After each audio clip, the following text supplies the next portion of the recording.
오늘 말씀의 제목은 하나님의 어린 양을 보라인데요. 같이 읽어보겠습니다. 하나님의 어린 양을 보라. 제가 지난주에 사랑하는 경복교회 성도 여러분 이렇게 물어보면 답을 하라고 했는데 여러분 기억하시죠? 자, 제가 이제 답을 가르쳐 드렸어요. 여러분 아시니까 다시 사랑하는 경복교회 여러분은 여러분 답하셔야 돼요. 사랑하는 경복교회 성도 여러분, 2024년 여호와의 제단을 수축하라. 더 예배자로 새로워지고 신앙의 증진이 있는 한 해, 이제 2024년이 우리 교회 69년 되는 해이고요. 내년이 70년 되는 해니까 우리의 몸이, 마음이 좀 새롭게 세워질 수 있는 그러한 한 해가 될 수 있도록 이렇게 협력해 주시기 바랍니다.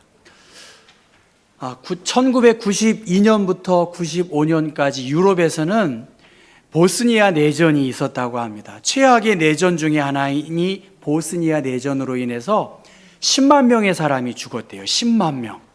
그리고 220만 명의 사람들이 집을 잃었다는 거예요. 220만 명. 그리고 12,000명의 주로 무슬림 여인들이 강간을 당했다고 그렇게 합니다. 10만 명, 220만 명, 수많은 여성들이 내전으로 인해서 어려움을 당한 이 보스니아 내전.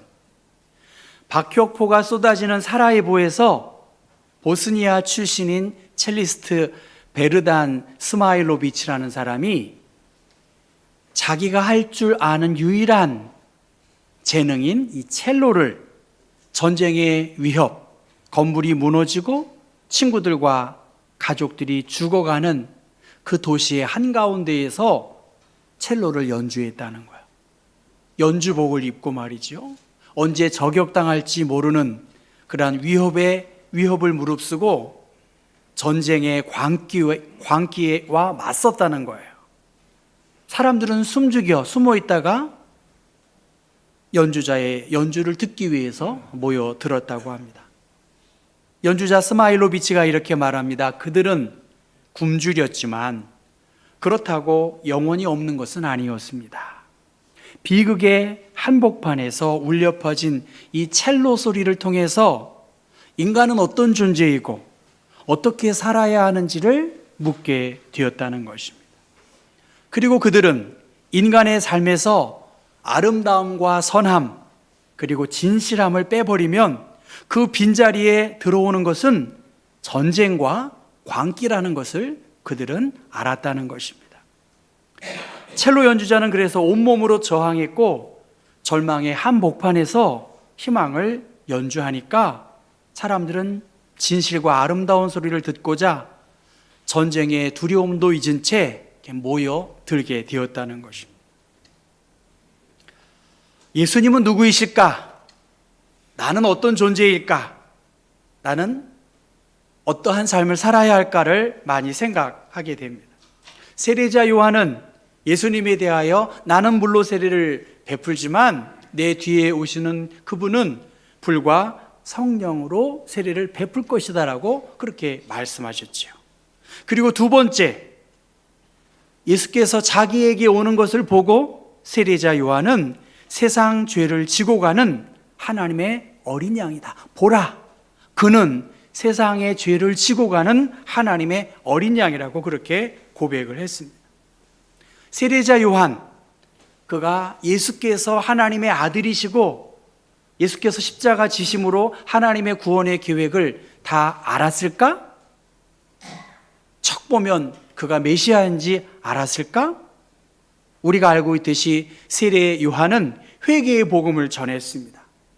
그리고 그가 복음을 증거하다가 감옥에 갇힌 그 상황에서 예수에 대한 말씀을 듣고 제자를 보내서 오실 그이가 당신입니까? 우리가 다른 분을 기다려야 합니까? 라고 물어봤습니다. 그러니까 100% 세례 요한이 다 알고 한 것이 아니라 그가 하나님의 말씀에 순종하고 세례를 베풀고 그에게 주신 감동을 통해서 점점점 예수가 그리스도이심을 알게 된 것이죠. 예수님은 제자들과 무리들에게 내가 누구인지를 알고 있느냐라고 묻습니다.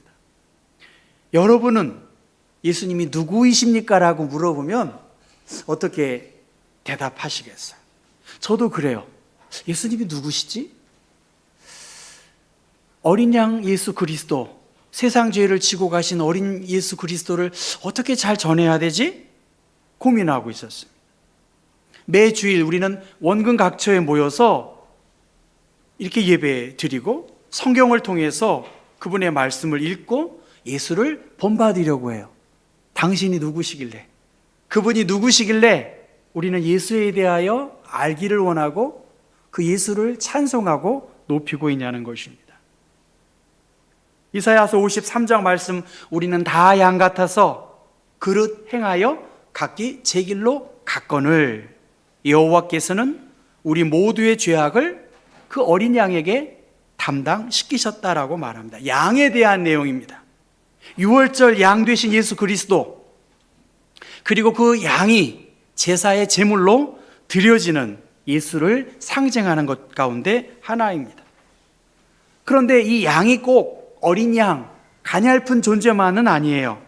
요한계시록 6장 말씀 보면 보좌에 앉으신 이의 얼굴에서와 그 어린 양의 진노에서 우리를 숨겨주십시오. 요한계시록에 나와 있는 어린 양은 심판주로 나와요. 불과 유황으로 고난을 받을 것이다. 거룩한 천사들 앞과 어린 양 앞에서 불과 유황으로 고난을 받을 것이다. 요한계시록 17장 말씀 보면 그들이 어린 양과 더불어 싸우려니와 어린 양은 만주의 주시요 만왕의 왕이시다라고 말합니다. 그러니까 세례자 요한을 통해서 하나님의 어린 양을 보았지만, 그가 인류의 모든 죄를 대신해서 십자가를 지었지만, 다시 오실 예수 그리스도 그 어린 양은 만왕의 왕이시요 만주의 주가 되시기 때문에 불과 유황으로 심판하시겠다. 좀 무거운 내용이 될 수 있습니다. 주연절, 예수님의 신성이 공식적으로 나타나는 초창기 활동에 세례자 요한은 예수에 대하여 이렇게 어린 양으로 비유합니다. 예수님은 선한 목자, 나는 포도나무요 라고 할 때 예수님 자신을 포도나무로도 비유하고 있습니다. 많은 상징물 가운데 특별히 예수님을 어린 양으로 비유하고 있습니다. 모든 짐승 가운데 가장 순진하기도 하고 또 솔직하기도 하고, 특별히 어린 양으로 예수를 비유했는데 흠없고 점없고 수정같이 맑은 생수같이 깨끗한 예수님의 인성과 사역을 상징할 수 있습니다. 그러나 양이 꼭 이런 부분만 있는 것이 아니고 양이 고집이 셉니다. 그런데 예수님은 고집스럽게 다른 사람들의 시선에 아랑곳하지 않고 어린이들이나 병든 사람들이나 죄인들에게 사랑과 관심을 고집스럽게 함께 하셨고 그들의 친구가 된 것이죠. 어린 양 예수 그리스도가 어떤 일을 했는지에 대해서 구체적으로 보여주고 있는 것입니다. 예수님은 세상의 죄를 짊어지셨다. 없애버리기 위해서 들어 올려서 완전히 제거해 주신 분이시고, 인간의 죄를 대속해서 희생의 어린 양이 되셨을 뿐만이 아니라 모든 인류의 짐을, 나의 무거운 염려와 고난과 걱정을 대신 짊어지시고 그것을 없애버리신 분이시다. 그렇게 말할 수가 있겠습니다.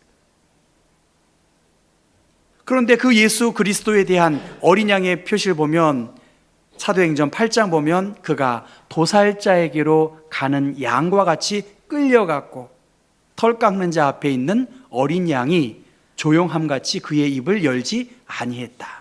묵묵히 그 길을 걸어가셔서 인간의 죄를 속량해 주시는 은혜를 베푸셨고, 베드로 전서에는 오직 흠 없고 점 없는 어린 양 같은 그리스도의 보배로운 피로 우리가 구속곧 죄사함을 얻게 되었다라고 말하고 있습니다. 하나님은 어떤 분이신가? 거룩한 분이세요. 우리는 어떨까? 죄 가운데 있는 존재들이겠죠. 감히 어떻게 범죄한 우리들이 하나님께 나와 예배할 수 있겠습니까? 그래서 이스라엘에서는 1년에 한 번 대속죄일을 지킵니다. 이 대속죄일에는 2마리의 염소를 선별해서 하나는 온전히 태워서 하나님께 드리고요, 또 다른 한 마리의 염소는 대제사장이 그 염소 위에 자기의 손을 얹고 자기와 온 민족의 죄를 자백한 다음에 그 염소를 멀리 광야로 돌려보내는 그러한 예식을 하게 됩니다. 그 염소, 이스라엘 백성의 모든 죄를 짊어지고 먼 곳으로 사라지는 것이겠죠. 세례자 요한은 이 어린 양의 예식, 이 대속죄일을 알았을 것입니다. 그리고 자기에게 오시는 예수님에 대하여 하나님의 어린 양, 곧 세상의 죄를 지고 가는 분이시다라고 그렇게 고백을 합니다. 그러니까 하나님께서 예수 그리스도를 이 땅에 보내주셔서 마치 모세가 호렙산에서 십계명을 받았을 때 이스라엘 백성들과 하나님 사이에 중간에 서서 그 역할을 감당했듯이 하나님과 우리와의 다리의 역할을 하기 위해서 죄와 어둠 속에 있는 그 전쟁의 광기의 혈안이 된 그 인생들에게 인간다운 삶이 무엇이고 하나님을 믿는 백성의 기쁜 삶이 무엇인지를 보여주기 위해서 예수님께서 이 땅에 오셨다는 것입니다. 세례자 요한을 통해서 31절과 33절의 말씀 보면 그는 예수에 대해 알지 못했다는 거예요. 나는 단지 물로 세례를 줄 뿐이고 내 뒤에 오시는 일을 통해서 그리스도가 하실 일들을 이스라엘에게 나타낼 그분이 하실 일이다.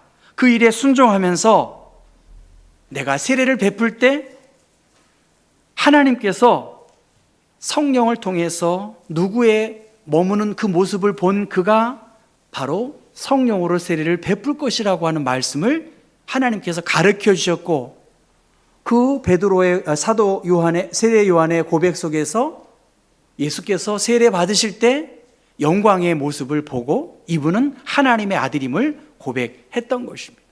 나는 알지 못했지만 그러나 내가 그 일에 순종하고 내 사명의 역할을 깨달으면서 하나님의 말씀에 순종하고 성령의 일하심을 보게 될 때 예수께서 이 땅에 오셨고 그가 불과 성령으로 세례를 베푸시는 분이심을 그는 알게 된 것입니다.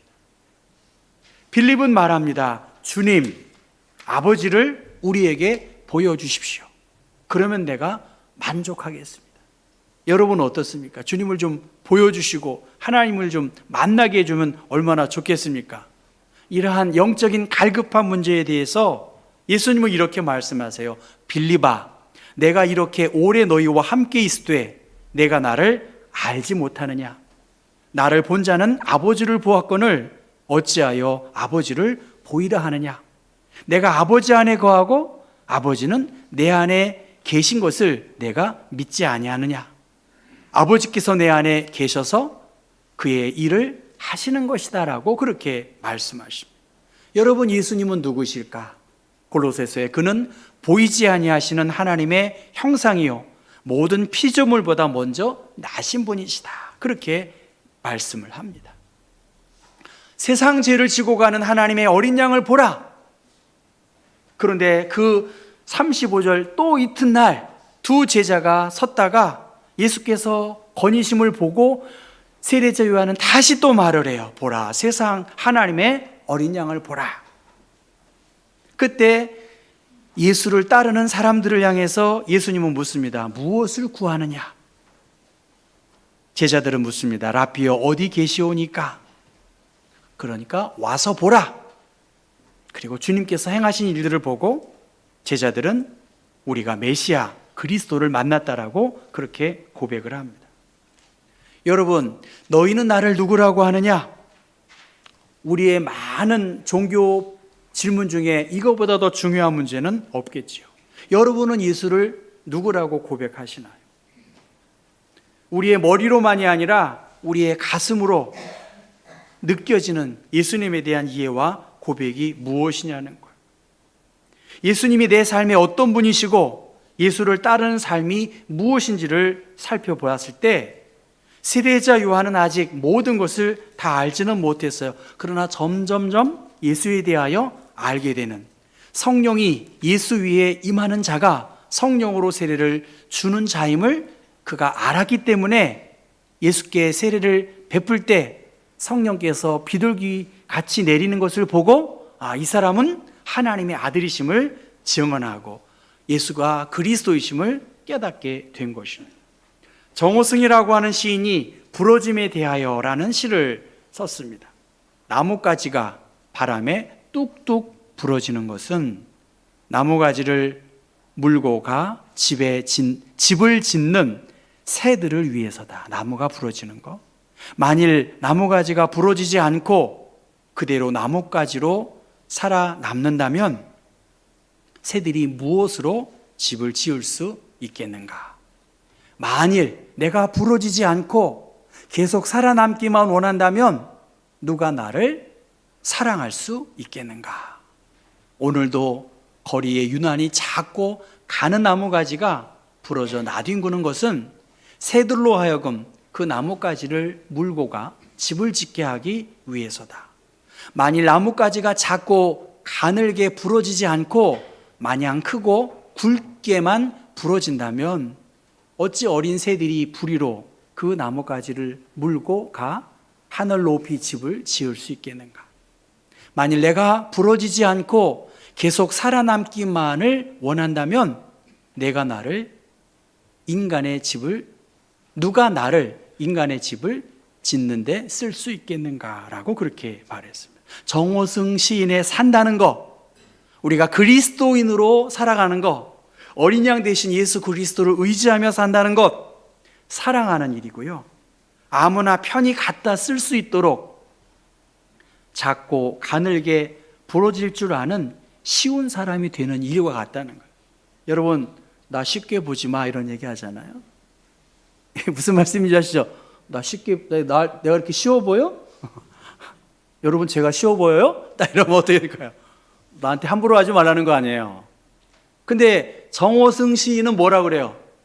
쉬운 사람이 되라는 거야. 여러분, 어떤 사람이 되라고요? 쉬운 사람이 되라는 거야. 나 쉽게 보고 있어? 나 이렇게 쉽게 보여? 대부분 그러잖아요. 굉장히 온유한 제 친구도 내가 그렇게 쉽게 보입니까? 그렇게 이야기하더라는 거예요. 그런데 쉬운 사람이 되라는 거죠. 쉬운 사람. 남이 부러뜨리면 두고두고 아프니까 부러질 줄 모르지 말고 잘게 작고 가늘게 자주 내가 먼저 부러져 보는 거, 그렇게 이야기합니다. 불과 성령으로 세례를 받은 그리스도인이 되었다는 것, 내가 그렇게 부러질 수도 있고 유연해질 수 있는 것, 그게 성령 받은 하나님의 사람 아니겠습니까? 여러분, 좀 쉽게 보였으면 좋겠어요? 아멘인가요? 나를 이렇게 쉽게 봐? 이거 아니에요. 저 시에 따르면 적어도 불과 성령으로 거듭난 그리스도인은 좀 쉽게 따뜻하게 손 내밀 수 있고 비빌 수 있는 사람, 그게 성령 받은 그리스도인의 모습, 그게 어린 양으로 오신 예수께서 우리에게 보여주신 삶이 아니겠느냐는 것입니다. 예수님은 수고하고 무거운 짐진 사람들, 우리의 인생의 형편을 너무나 잘 알고 계세요. 우리가 나그네이고 정거장이에요. 영원히 이 땅에 살지 않아요. 저는 오솔길을 걸어가면서 제가 부임하고 장례를 집례한 교우들 이름을 보면서 늘 그림이 그려집니다. 여러분, 영원하지 않아요. 잠깐의 시간이고 거쳐가는 것입니다. 여러분의 낮아지고 유연해지고 더 정제되어진 삶이 누군가가 더 건강하게 세울 수 있는 그러한 좋은 언덕이 될 수 있고 안식처가 될 수 있다라고 한다면 예수 안에서 주시는 평안과 위로를 우리를 통해서 드러내야 되지 않겠냐는 거예요. 나의 멍에를 메고 내게 배우라. 주님께서 우리에게 맡겨주신 부담과 사명을 감당하라는 거예요. 그러면 너희의 마음이 쉼을 얻을 것이라고 말씀하세요. 주님이 주시는 멍에를 메야지, 내가 멍에를 메고 애쓰고 몸부리치면 이 소꿉장난과 같은 이 인생에서, 이 경쟁에서 밀리고 단 몇 퍼센트의 사람만을 위한 이 땅의 삶이면 열등감 속에서 헤어나기 어렵지 않습니까? 내 몽에는 쉽고 내 짐은 가볍다. 예수 안에서의 기쁜 삶, 어린 양 되신 그분을 믿고 의지하면 주님께서 우리에게 은총을 베푸신다는 것이죠. 초대교회 역사의 권위자인 알렌 크라이더라는 분이 초대교회와 현대교회의 가장 큰 차이는 회심의 의미라는 거예요. 초대교회 당시의 회심의 의미는 오늘과 전혀 다른 성격이라는 거예요. 한 사람이 예수를 믿고 세례를 받는 일은 단지 종교를 갖는 정도를 넘어서 죽음에 대한 각오를 의미했다는 거예요. 그렇기 때문에 회심이라고 하는 것은 가장 과격한 결심이고 동시에 이 세상 정신과의 과격한 단절이라는 거예요. 여러분, 예수를 믿기로 한 것은 어마어마한 결심이에요. 그리고 이 세상과 단절하는 과격한 행동이라는 것입니다. 세상 죄를 지고 가는 하나님의 어린 양을 보라. 여러분, 예수님을 보고 계신가요? 십자가에 달리신 예수 그리스도, 아무 저항 없이 묶이고 찢기고 피 흘리는 저 어린 양을 바라보시라는 거예요. 예수 어린 양, 존귀한 이름. 예수는 어린 양이시고 존귀한 이름이시고 나의 죄와 염려와 근심과 스트레스와 걱정을 다 주님께 맡기면 주님께서 우리에게 평안과 기쁨을 주기 때문에 주님이 주시는 멍에, 그 멍에를 메고 그 부담을 가지고 살면 하나님이 우리를 안전하게 지켜주지 않겠냐는 것입니다. 주님이 우리의 염려를 대신 져주시고 평안과 해방을 주시는 분이십니다. 그 선한 힘에 고요히 감싸여 그 놀라운 평화를 누리며 나 그대들과 함께 걸어가네. 나 그대들과 한 해를 여네. 보네포 목사가 베를린의 그 비좁은 감옥에서 새로운 한 해를 시작했어요. 주 언제나 우리와 함께 계셔 또 하루하루가 늘 새롭다. 여러분, 그리스도 예수 안에서 여러분의 하루하루의 삶은 새로우신가요? 우리의 모든 짐을 대신 지신 예수 그리스도를 의지함으로 보네포 목사는 오히려 고난과 모진 박해 속에서도 함께 투옥된 이들을 위해서 기도하고 격려하면서 그의 인생을 아름답게 짧게 마쳤습니다. 왜냐하면 주님이 우리와 함께 하시기 때문입니다. 어린 양 예수 그리스도를 보라. 여러분, 무엇을 얻기 위하여 무엇을 구하고 있습니까? 주님은 말씀하세요. 와서 보라. 너의 모습도 보고 이 비인간적인 인생의 광기의 전쟁에서 하나님의 택한 백성의 삶이 무엇인지를 보도록 우리를 초청하고 있습니다. 그리스도를 주인으로 삼는 삶, 올 한 해도 왜 어려운 일이 없겠습니까? 그런데 보십시오, 여러분. 다른 거 보지 마시고 예수를 보시고 그 십자가의 사랑을 기억하고 그 무기력해 보이는 저 어린 양을 보고 여러분, 정호승 시인의 그처럼 조금 유연해지고 조금 더 잘게 뭔가 무엇을 위해서 쓰임받을 수 있는 인생이 되어야 되지 않겠습니까? 인생 길지 않습니다. 저도 그렇고요. 그래서 여러분, 하루하루가 새로운 하루, 늘 새로운 한 해를 맞이하는 1월 둘째 주일인데 이러한 마음 가지고 그 예수에 대하여 더 깊이 알고 주님이 주시는 평안 안에서 하나님의 기쁨을 함께 누릴 수 있기를 바랍니다. 함께